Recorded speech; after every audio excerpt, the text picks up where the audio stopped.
Eh, ça faisait longtemps. 1 minute pour faire ce petit calcul avec moi. Pour faire du calcul, ce qu'il faut avoir en tête, c'est les priorités opératoires.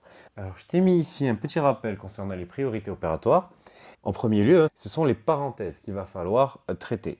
Par la suite, il faudra traiter des multiplications et des divisions. Et enfin, des additions et des soustractions. Allez, on y va. Alors, grand A est égal à 3 plus 5 fois, entre parenthèses, 4 moins 2,2. Alors, d'après ce que je viens de dire, la première chose qu'il faut que l'on traite, c'est ces parenthèses. Alors 4 moins 2,2, ça fait 1,8.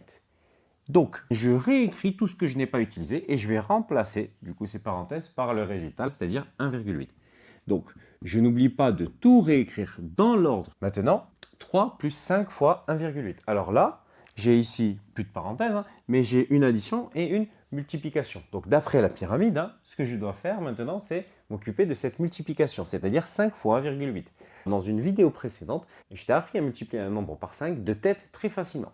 Je te rappelle, hein, pour multiplier un nombre par 5 de tête, tu vas multiplier le nombre par 10, puis tu vas chercher la moitié du résultat. 5 fois 1,8. Je vais multiplier 1,8 par 10, j'obtiens donc 18, et je cherche la moitié de 18 maintenant, qui est tout simplement 9. J'obtiens 3 plus 9, tu vois. Encore une fois, je ne change surtout pas l'ordre. Et je termine en disant que 3 plus 9, ça fait 12. J'encadre le résultat, c'est une très bonne habitude à prendre. Allez, à plus.